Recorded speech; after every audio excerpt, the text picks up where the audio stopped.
என்னதான் நடக்குது இந்த கதையிலங்கிற மாதிரி இந்த முத்துவையும் மீனாவையும் பற்றி நம்ம பல தடவை சொல்லியிருக்கோம்ல. நல்லவங்களா இருங்க, ஓவர் நல்லவங்களா இருக்காதீங்க. தேவைக்கு அதிகமான அளவுக்குள்ள அப்படியே வந்து நான் ரொம்ப நல்ல உள்ளமாக இருப்பேன், மற்றவங்களுக்குலாம் வந்து நல்லது செய்வேன் அப்படின்னு சொல்லிட்டு கிறுக்குத்தனங்கள் பண்ணாதீங்கன்ட்டு.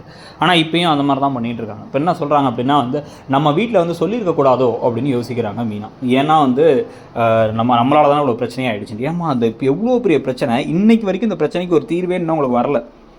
ஏன்னா ரோகிணி மலேசியாவிலேருந்து வரலங்கிறது மட்டும்தான் உங்களுக்கு தெரியும். ரோகிணி யாருங்கிறது உங்களுக்கு தெரியவே தெரியாது. அதை பற்றி தெரிஞ்சுக்கிறதுக்கான முனைப்பு, இவங்க யார், இவங்களுடைய உண்மையான பேரை தானா, எத்தனை பேர் நியூஸ்லலாம் பார்க்குறாங்க, பேரை சொல்லி ஏமாற்றி எல்லாம் மாற்றி மாற்றி நிறையவே வேலைலாம் நடந்துகிட்டு இருக்கு அப்படிங்கிறலாம் தெரியும். ஸோ இப்படி வந்து என்ன பண்ணுறாங்கன்னா வந்து முத்துவுக்கு ஏதோ டவுட்டாக இருக்குன்னு உடனே சரி அங்கே போய் நம்ம தேடி பார்க்கலாம் ஷெல்ஃபை அப்படின்ட்டு இப்போ பூவா தலையெல்லாம் போட்டு பார்த்து தலை விழுந்துச்சுன்னு சொல்லி கொடுக்குன்னு உள்ளார போய் தேடி பார்க்குறாங்க.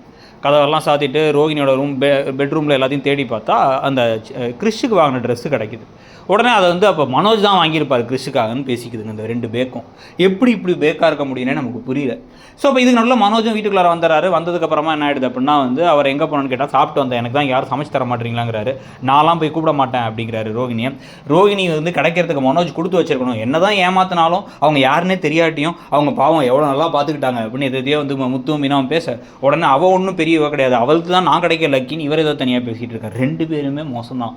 ஸோ இப்போ இதுக்கு நடுவில் என்ன ஆகிடுது அப்படின்னா வந்து ரோகிணி என்ன நடக்குதுன்னு ஆழம் பார்க்கலான்ட்டு ஸ்ருதி ரவிக்கு கால் பண்ணுறாங்க. அவங்க இந்த விஷயம்லாம் தெரிஞ்சு வேகமாக நடக்கிற கூத்தெல்லாம் பார்க்கணும், பாட்டி வந்து பஞ்சாயத்து பண்ணுவாங்க பார்க்கணும்னு சொல்லி தான் கிளம்பி இங்கே வராங்க. வரும்பொழுதே வந்து ரோஹிணி கால் பண்ணிட்டு என் மேலே உங்களுக்கு ஒரு பேட் ஒப்பீனியன் இருக்கும், ஆனால் நான் அதை ஏன் பண்ணேன் தெரியுமா அப்படிங்கிறாங்க. ஏன் பண்ணால் என்ன, திருட்டுத்தனம் பண்ணிட்டு உள்ளார வந்திருக்க, போய் சொல்லியிருக்க, பணம் இருக்குது பணம் அப்படின்னு சொல்லிட்டு மலேசியாவிலேருந்து வந்தேன்னு சொல்லிட்டு இந்த விஷயத்தை வந்து ஸ்ருதியும் வேறு பேசுகிறாங்க. இப்போ ஸ்ருதியும் ரவி என்னன்னா நம்ம மாதிரி பார்வையாளர்கள் மாதிரி தான் இருக்காங்க கதையிலே.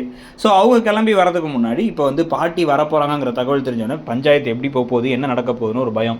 இதுக்கு நடுவில் வீட்டில் யாருமே இல்லை, அத்தை இருந்தாவாச்சும் என்னை திட்டிக்கிட்டேவாச்சும் இருப்பாங்க.